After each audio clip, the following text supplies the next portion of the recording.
Salam dostlar, Mobile Legends öğrənci videomuzun part 4'ü ilə qarşınızdayıq. Tam sürətlə davam edirik. Keçən bölüm 3 itemdan danışmışdıq. Söz verdiyim kimi 3 davam edəcəyik. Bugün də digər 3 itema keçid edəcəyik. Saldırı itemlardır yenə təbii ki, sırayla gedəcək bu yüksəlmə müharifi. Saldırı itemlarımızdan keçən dəfə danışdıq biz. Canavar avcısı, bozulma tırpanı və altın anahtardan.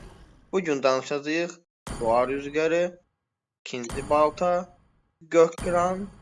Bir də istəyirəm bugün, yəni bunlar qısadır da, tez-tez danışmaq olar. 2-3 dənəsində əlavə tez bitsin. Yəni effektləri çox da belə qarmaşıq olmayanları deyəcəm bugün. Çünki fikirləşdim ki 3 çox uzun olacaq, siz də sıxılacaqsınız hər gün 3 dənə item haqqında danışmaq. Yəni nə bilim, ona görə dedim biraz tez-tez gedək. Aha, deməli bugün danışacağıq. Deməli başlayırıq nədən? 4-cü itemimiz doğa rüzgarından. Deməli doğa rüzgarını gördüyünüz kimi altında açıqlaması yazılır. Fiziksel hasar bağışıklık. Bir dəqiqə buradan karakter səsini azaldım yine. Deməli kahraman sesi, ses effektləri də biraz az olsun. Aha, fiziksel hasar bağışıklık. Gördüğünüz gibi bu ne deməkdir? Physical damage azaldır. Magic damage'i azaltmır. İndi bunun pasifində, əsas bu pasifində lazımdır bizə bu physical damage azaldırmaq, magic azaltmaq. Birinci vida verdiyi effektlərə baxaq. Bunu alanda bizə verir 30 physical damage, %20 saldırı hızı və %10 can çalma verir. Yəni %10 vampirizm verir. Aktiv becerisi. Deməli rüzgar rahibi 2 saniyəndə tüm fiziksel hasarlara karşı bağışıklık kazandırır. Şimdi ben bunu alanda, şimdi bakın alanda göstereceğim. Elə itemlar var ki, onları alanda bizdə o kənarda əlavə buton kimi çıxır. Bakın aldım. Dəsmə nəsə eləyəcək bir dəqiqə.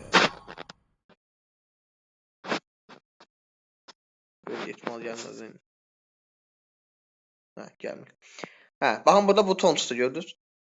Rüzgar rahibi. Əlavə bir buton kimi çıxır. İndi oxuyaq. Deməli biz bu butona basanda nə olur? 2 saniyəliyinə physical damage-ə qarşı bağışıklıq kazandırır. Bu deməli nişancı olanlarda əsas, yəni nişancı bizim personajlarımız varsa ki, əlimdəki karakter nişancı deyil, effekt yarı-yarıya düşür. Yəni 2 saniyə yox, 1 saniyə çəkir.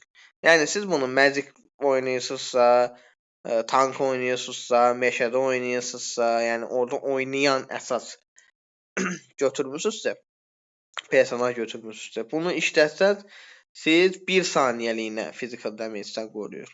2 saniyəliyinə yox. Bunun da 90 saniyə gözləmə müddəti var. Baxın indi bunu göstərəcəm. Bu mənə vurur. Yox, çox üzr istəyirəm. Deyib vurmur. Kule yadımdadır. Kule gerçek hasar verir. Bunu da yadınızda saxlayın. Kulelər gerçek hasar verir. Yəni sizə heç bir şəkildə müdafiə itemi sizi o damage-dən qorumur. Amma indi mən botu açacağam. Bot mənə vursun. O momentdə açacağam doğa rüzgarını. Ona görəcəksiniz. Deməli buradan yapay zekayı aç. Aha. Baxın indi damage yeyirəm. Bastım. Gördünüz 2 saniyəni damage yemirəm mən öldürəcək. 2 saniyelini demet yemişsiniz. İndi burada 1 saniye oldu. ADK'larda 2 saniye oldu. Yani bütün iş bundan ibarətdir. Bunu ne vaxt götürürsünüz? Məsələn, qarşı tərəfdə ADK oynayırsınız, tez ölə bilən ADK'sınız. Leslie, Layla, Mia, çox olsa elədi ADK'larından olsa canları az olur. Qarşı tərəfdə də var Hayabusa var, Saber var, belə, yəni bu karakterlərə qarşı bunu götürə bilərsiniz. Sizə ultimate atmamışdan qabaq çünki ulti atanda bir çoxunda bunu işlədə bilmirsiniz. Məsələn, Saber'da işlədə bilmirsiniz. Sizə stun atır deyə siz bunun butona basa bilmirsiniz. Üstünə X düşür. Stun olur, yəni stun momentində işlədə bilmirsiniz heç bir şey. Onu nizamlamalısınız. Saber sizə tərəf gəlir, bilirsiniz ki, sizə ulti atacaq da. O atmamışdan millisaniyə əvvəl belə basırsınız. Damage'i keçmir. Stun'ı yeyirsiniz, amma damage'i keçmir. 2 saniyəliyinə. Doğa rüzgarı bu. Yəni alanda belə bir effekt verir, bir də saldırı hızı ilə physical damage verir, bir də can çalma qazandırır bizə. Yəni çox da boş da deyil də, yəni həm iki tərəfli effekt verir. Gəldi ikinci baltaya. Baxın, ikinci balta ilə əlimdəki xarakteri çox uyğundur. İkinci balta nəyə lazımdır? İkinci balta bizə %135 nədir? 35 physical damage, 400 can, %10 gözləmə müddəti düşürmə, yəni bekleme sürəsi düşürmə, bir də %12 şey verir. Vampirizm verir, can çalma verir. Bunun demək pasifi nədir? Hasar vermək, yəni qarşı tərəfə istəyir skilllə, istəyir passivlə, şeylə, təməl saldırı ilə damage alsın, 4 saniyə boyunca hər saniyə ekstra %12 fizikal saldırı qazandırır və bu 6 yüklə sınırlıdır. Yəni bu da yük yığır. Altda çıxır. Baxın, indi mən alacağam ikinci baltanı. Qarşı tərəfə vurduqsam, buradan bir dənə bunu bağlayaq. Baxın, burada altda 1, 2, 3, 4, 5, 6. 6-ya qədər, baxın, belə stak yığılır. 6-ya qədər. Bu da yığıldıqca bizim damage'imiz artır. Staklandıqca, stak yığıldıqca damage'imiz artır. Tam yükə ulaşdıqsa, yəni 6-ya çatdırdıqsa isə artıq sizin verdiyiniz damage'in %10'u qədər əlavə olaraq, yəni %10'unu çevirmir, %10 üzərinə gəlir, əlavə şey verir. Gerçək hasar verir. Yəni gerçək hasarda demişdik nə idi? Qarşı tərəfin heç bir müdafiə itemına baxmır. O damage keçir ona. Bildus baxın nə deyir? Rəqibin üzərindəki bütün damage azaltmanı da görməzdən gəlir. Bu etki isə büyücülər, dəstəklər və nişancılarda %50-yə düşür. Yəni bu ancaq fighterlərə lazımdır. Fighter. Bir də tanklara. Tanklar da götürsə yenə biraz qazandır, amma tanklar çox da fight'a girmir deyə əsas girir, yəni çox da necə deyim? Pasifdir, skilldir. Onlar yəni bunun pasifini 6-ya çatdıracaq qədər işlətmir. Əsas fighterlər lazımdır. Məsələn, Tamus. Tamusu basacaqsınız, üstünə düşəcəksiniz 6-ya qədər bunu çox asan çıxaracaqsınız. Heç bir problem yaşamadan. Bir düşmanı katlettin. Bir də çıxacaq. Rakip İkinci katledildi. baltamız da budur. Bu həm də can da yeniləyir bizə. Stak yığıldıqca, stakı tam çatdıqca can yeniləməsi tam kritik hala çatır. Əsas skilllərlə can yeniləyirik. Baxın, gördünüz də necə can yenilədim. İndi bir dənə buradan canımı azaldım. İkinci baltanı götürmüşəm deyə can yeniləyir, amma indi bunda özündə də var biraz. Amma əsas ikinci balta 3, 4, 5, 6 Seri katil. öldürəndə Rakip katledildi. biraz tez oluyor. Bura bir dənə hasar botu qoyaq. Deməli, hasar botu bizim.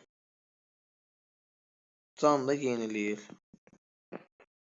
İkinci balta. İndi baxın canım doldu. Doldu, baxın full can oldum. İndi gördünüz hardaydı, indi hara çıxdı. Üçüncü itemimiz gök kran. Deməli, bəzilərinə çox nifrət elədiyi, bəzi hallarda isə yaxşı olan bir itemdir. Oyun içərisində görəcəksiniz. Deməli, bu bizə 60 uyarlanabilir saldırı verir. Yəni, əgər maksimum physical damage, maksimum magic damage-dən çoxsa physical damage-ə, tərsinə isə magic damage-ə çevrilir. Bir də %15 hərəkət sürəti verir bizə. Pasif.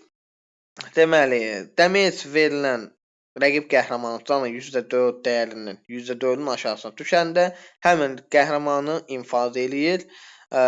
Belə şəkildə hər skor alındığında, yəni hər dəfə kimsə öldürsəniz, kill aldığınızda 10 edam yükü yığılır və bu edam yükü yığıldıqca yəni 80-ə qədər çıxa bilər tam maksimum olaraq. Aha, tam yükə çıxır. Bu da deməli yükü nə qədər çoxdursa o %4 ki canda infaz eləmirdi. O miqdar artır. Yəni %6, %7, %8-ə qədər çıxır. 0.1 artır. 0.1. Hər onu 0.1 artırır bu şeyi. Öləndə isə həmin qazanılan yükün %30 qədərini itirirsiz. İndi mən bunu götürəcəm. Baxın, öldürdükcə adamı indi bunu öldürüm. Kana susamış. Görürsünüz, infaz elədi onu. Aşağıda da 10 dənə yüküm toplamda. Bu 180'e qədər çıxır, 80'e çıxarsınız daha tez adamı öldürür. Bunu götürmənizi nə vaxt tövsiyə edirəm? Bu sizə çünki physical damage falan çox az verir, çoxsa bir effekt yaratmır. Başqa bir item onun yerinə qoymaq olar. Bunu nə hansı halda götürürsünüz? Oyuna başlamısınız, çox irəlidə başlamısınız. 3 dənə, 4 dənə killiniz var. Görürsünüz ki, killiniz ala bilirsiniz. Artıq damage'iniz tam tutur. Qarşı tərəfdə qırılğanlar çoxdur, yəni tank azdır. Qarşı tərəfi tam şəkildə təkləyə bilib öldürə biləcəyinizi düşünürsünüzsə, bunu götürürsünüz, tez bir şəkildə necə deyim, killəri yığaraq oyunu tez bitirə bilərsiniz. Oyunu uzatmamaq lazımdır həmin momentdə, həmin vəziyyətdə. Nə qədər çox irəlidəsinizsə, oyunu o qədər tez bitirməyə çalışın. Yəni bunun gökkranla əlaqəsi yoxdur, hər zaman olur. Oyunu nə qədər tez bitirə bilsəniz o qədər yaxşı. Görürsünüz ki, irəlidə tez bitirin. O da indi karakterdən karakterə dəyişir. Elə karakter ola bilər ki, late game karakteridir. Ona görə late gözləməyə əlacınız yoxdur. Oyunun əvvəlində çox bir şey eləyə bilmirsiniz. Amma məsələn, oynayırsınız siz Assassin oynayırsınız. Hayabusadır, irəli keçmirsiniz, oyunu tez bitirin. Amondur, Karinadır falandır. Məsələn, o momenti qəşəng gökkran götürüb tez bir şəkildə killəri yığıb oyunu tez bitirə bilərsiniz. Komandanı da irəli salsınız, özünüz də irəli keçirsiniz. Üçüncü itemimiz gəlir fani zaman. Fani zaman deməli %30 uyarlana bir saldırı, elə bu gökkran kimi verir. 600 can verir bizə və %15 gözləmə sürəsi azaltma verir. Pasifi isə budur ki, əgər siz kill alsanız ya da deməli assist alsanız, sizin ultinizin gözləmə müddəti %30 azalır. Bu əsas ultimate çox gec açılan karakterlərə yaxşıdır. Bunu çox tanka götürürlər. Əsası Atlas. Atlasın olmazsa olmazıdır. Yəni Atlas bunu götürməsə çox gec açılır, ona görə effektiv olmur çox da. Oyunun əvvəlində də canı çox az olur, Atlasın çox da deyil. Ona görə tez ölə bilir. Ən yaxşısı bunu tez bir şəkildə alıb ən azından ultimate ilə bir iş görməyə çalışmalısınız. Çünki Atlas çox stun atır. Birinci skill, ikinci skill ilə, ultimate ilə stun ata bilir. Ondan sonra bunu götürürsünüz, Johnsona götürə bilərsiniz. Ultimate-iniz tez açılsın, tez bir şəkildə maşın ola bilərsiniz ki, əsas Johnson'un işi maşındır. Yəni ona görə. Çox az hallarda Tigreal götürdüklərini görmüşəm. Deməli 3-cü itemimiz, 4-cü itemimiz artıq söz vermişdik 3-cü oldu, amma indi 4-ə keçək, eybi yox. Çünki biraz tez-tez qutaraq fikir verdim ki, item çoxdur. 4-cü itemimiz qış tacıdır. Bu da 45 uyarlana bir saldırı verir, 400 can verir, %5 gözləmə müddəti azaltma verir. Pasifidəki eyni şey kimidir bu da. Nə deyirlər ona? Doğa rüzgarı kimidir. Əlavə bir dənə butonunuz olur. Hə, bu birdəki, bir məsələni də deyim. Məsələn deyək ki, siz bunu almısınızsa, nə deyirlər ona? Doğa rüzgarını almısınızsa, qış tacını ala bilmirsiniz. Niyə? Çünki bunun da əlavə buton yeri var deyə. Siz bunun ikisini bir yerə götürə bilməzsiniz. Əlavə buton lazımdır. Amma əgər bunu satsam, o satsam qış tacı, qış tacını ala bilərsiniz. Yəni belə bir şey də var, yazınızdan çıxartmayın. Deməli, qış tacı bizə nağarı, qış tacı bizi dondurur. Qış tacı bizi dondurur. Nə qədər müddət? 2 saniyə. 2 saniyə müddətində bizi hər şeydən qoruyur, bütün hər şeydən. Həm kitle kontrol etmirsiniz, həm damage almırsınız, heç bir şəkildə donub qalırsınız yerində. Fight'ın ortasında qalmırsınızsa, yəni görürsünüz çox fight'ın ortasında qalırsınız, bundan bir dənəsini alırsınız, elə ortada qalanda basırsınız, donur. Amma bunun da gözləmə sürəsi var. Deməli 100 saniyə. 100 saniyə gözləmə sürəsi var. Plus özünüzü donduranda siz skillləriniz yəni belə işlədə bilmirsiniz. Hamısı üstə ikisi düşür. Amma ki siz bunu açsınız və özünüzü dondurursunuz, yəni o skill heç bir şəkildə yox olmur. Məsələn deyək ki, Frankosuz, ultimate bassınız və buna bassınız. Yəni onda sizin ultimate'iniz dayanmır. Ultimate'iniz yenə davam edir, özünüz amma donmuş vəziyyətdə olsun. Belə bir şey işlədə bilərsiniz. Ya da Guinevere atır ultimate'ini, ultimate'ini atdığı momentdə basır dondura, ultimate işləyə özü donmuş vəziyyətdə olur, yəni damage yemir. Belə bir şey, yəni mümkündür. Oyunda taktik olaraq belə şeyləri işlədə bilərsiniz. İstəyirəm əslində bu videoda bir dənə sizə gameplay göstərməyim, amma itemlardan tez-tez danışım. Deməli korkunç silah bizə 60 physical damage verir, amma əsas şey bunun deməli nəyindədir? Pasifində. Deməli zırhda var. Fiziksel zırh dəlməyi %30 artırır. Zırh dəlmə bilirsiniz nədir? Bu Magicdə büyü nüfuzudur. Physical'da zırh dəlmidir. Yəni qarşı tərəf sizə qarşı deyək ki, götürdü bu savunmadan bunu fiziksel saldırıya azaltma. Siz də bunu götürsəniz, həmin o itemi %30 qədər counterlayırsınız. Yəni o physical damage-dən məsələn bu qədər qoruyursa, desək 100 qoruyur. Siz bunu götürdünüz, o 100 qorumayacaqsa, qoruyacaq 70, azaldacaq onu. Sizin damage'inizin %30'u qədəri ona nüfuz edə biləcək. Eşsiz pasif 2 delici. Rakibin sahip olduğu her fiziksel savunma o rakibe saldırırken sahip olunan fiziksel zırh delmeyi sıfırdan %1 artırır. Bu etki %30 ile sınırlıdır. Yani bu %30'a qədər gedir. Nətəri? Qarşı tərəfin physical müdafiəsi nə qədər çoxsa, deyək ki, bir dənə ayaz götürüb, bir dənə physical damage-dən o müdafiəni götürüb, başqa da physical damage üçün ayaqqabını götürüb physical damage-dən müdafiə, bu sizə daha çox effekt olaraq qayıdacaq, başa düşdünüz? Amma %30'a qədər olacaq. %30'a qədər bu effekt ala biləcəksiniz. Yəni %30'un o tərəfə qalxmır. Daha indi desəz ki, deməli qarşı tərəf nə qədər physical damage müdafiə görsə o qədər mənə yaxşı. Yox, bir sərhədi var. %30'a qədər olur. Deməli Hasım pençesidir. Hasım pençesi bu can çalma verir. %40 physical damage, %15 saldırı hızı və %20 kritik şansı verir. Kritik şansında demişdik ki, yəni damage'dən arasında şans olaraq birdən-birə, yəni ehtimala bağlı olaraq əlavə damage atmaya deyilir o. Pasiv %20 can çalma verir. Bir də bu da staklanır. Çılgınlıq.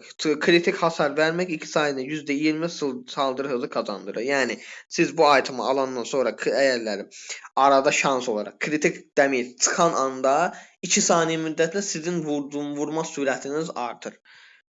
Deməli bunu məsələn deyək ki, indi tam uzalmırlar amma vaxtda məsələn altda baxın o da stak kimi durur orada. Vurduqca görürsüz. Kritik hasarı nə vaxt atsam o çıxır orada. Nə vaxt kritik damage atsam o orada çıxır. Atmadım müddəti çıxmır. Kritik damage baxın görürsüz tam uzadı. 1034 görürsüz. 1034, 1016. 1016. Bax kritik oldu. Bölünə bir dənə işarə ilə çıxır ki, o kritikdir. Hərdən birdən çıxır. Görürsə hər an çıxmır. Müəyyən bir tempi yoxdur. Çox ehtimala bağlı bir şeydir yəni. Sonra gedir vahşi savaşçının deməli öfkəsi, bu da kritik damage üçün lazımdır. Əsas ADK-lara götürülür. 65 physical damage, %25 kritik şansı verir. Deməli bunun da pasif şeydir, %40 kritik hasar, eşsiz özəlliyidir. Bu %40'a qədər gedə bilir deməli. Eşsiz pasif kritik hasar vermək 2 saniyəndə ekstra %5 fiziksel saldırı kazandırır. Yəni bu da Hasım pençesinin oxşayır. Hasım pençesi kritik damage verəndə vurma sürəti verirsə bizə, bu kritik damage asanı bizə physical damage verir əlavə olaraq. Yəni pasifi budur. Ona biraz oxşardır. ADK-lara götürürlər, çox qəşəngdir. Yəni bunu bir dənə bunu götürüb də oyunu davam edənlər var ya da kritiki tamamlayanlar da var %40'a, %50'ye. Bitməyən savaş. Mənim ən sevdiyim itemlardan biri. Bitməyən savaş deməli bizə 60 physical damage verir. 250 can verir. %10 gözləmə sürəsi azaltma verir. %5 hərəkət sürəti verir və 5 mana yeniləmə verir bizə. Pasif isə maraqlıdır. Deməli, ilahi ədalət, pasif 1. Bir bezeri kullandıktan sonra, bezeri yəni skilldir. 3 saniye içinde yapılan ilk temel saldırı ekstra 267 gerçek hasar verir ve 80 artı 178 can yeniler. O 178 desə səviyyə ilə əlaqəlidir. Yəni səviyyənin nə qədər çoxdursa daha çox verir. Bekleme süresini bekleme sürəti 1,5 saniyə. Yəni bu hər an tetiklənmir. İndi baxın mən indi onu alacağım, bunu satacağım, bir daha bunu alacağım. Aldım mı bunu? Mən skilli işlədəndə mənim vuracağım sonraki baxın bu təməl saldırı əlavə gerçək hasar verir. Skilli işlətdim. Bir dənə təməl saldırı vurdum, gerçək hasar verir. Yəni işi budur. Əsas mana yeniləyir, can yeniləyir. Can yeniləməsi əsas ondadır. Məsələn, Clint'ə götürürlər bunu. Çünki Clint skilllərini çox tez işlədir deyə əsas. Məsələn, ultimate'ini 2-3 dəfə ata bilir. birinci və ikinci skilldir. Yəni bunları işlədəndən sonra təməl saldırısı gelişir. Plus Clint'in təməl saldırısı həm də gerçək hasar da verir. Pasif kimi də onda. Birinci skill məsələn ikinci skillini işlədir. Dalıdan bir dənə pasif olur. Əhatə dairəsi genişlənir. Bir də pasifə basanda əlavə damage atır. Gerçək hasar atır. Üstünə də bu bitməyən savaşın gerçək hasarı gedir. Tamam belə dəli dəhşət bir damage çatır. Yəni bu qədər. Bitməyən savaşdan da bu qədər. Bura qədər deyəcəm. Bura qədər dedik. Yəni bugün dedik, danışdıq. Biz nədən? Doğa rüzgarı, ikinci balta, gök kıran, fani zaman, qış tacı, korkunç silah, hasım pəncəsi, vahşi savaşçının öfkəsi və bitməyən savaş. Bura qədər dedim. Ümid edirəm başa düşdünüz. Özünüz də oxuyun. Yəni bu da eşitdinizdə, dayla oyunda yadımda qalacaq ya da videoya baxın, yox videoya da baxın, amma özünüz də oxuyun. Videoya baxın, həm də oxuyun da. Mən bu videonu çəkmə məqsədim oturum burada siz videoya baxın, əzbərləyin. Yox. Mənim məqsədim budur ki, siz oxuyanda çaşmayın. Ən azından belə görsel şəkildə olsun ya da başqasının ağzından eşidin ki, başa düşə biləsiniz. Yəni mənim məqsədim budur. Məsələn, oyuna başlayan kimi hamıya qorxulu gələr də bu boyda yazılır. Amma videoya baxsa rahat olar. Ən azından onun üçün sadə olar. Səsim belə gəlməyində də üzr istəyirəm. Bilən video müddətində səsim biraz pis gəlib. Həm yorğunam, biraz da evdə fərqli bir yerdəyəm deyə səsim echo verə bilər. Üzrlü sayın. Yəni bu qədər. Videomuz bu qədər. Gameplay olmayacaq. İstəyirəm gələn dəfə də elə biraz uzun çəkim, bilmirəm arxasında bir 5-10 dəqiqəlik gameplay olar ya yox. Amma fikirlərinizi bildirin. Yorumda fikirlərinizi bildirin mənə ki, yəni videoda necə olsun, gameplay olsun arxasında yoxsa olmasın. Ya bir də bəyan alsın, etkiləşim olsun. Çünki mən bunu demək istəmirəm, heç xoşum da gəlmir, amma əlası yoxsa YouTube'un algoritması budur ki, siz bəyəni atmadığınız müddətcə video bəyənilənlərə çıxmır. Sizin dəstəyinizlə irəliləyəcəyik. Oldu canlar, sağ olun, görüşmək üzrə.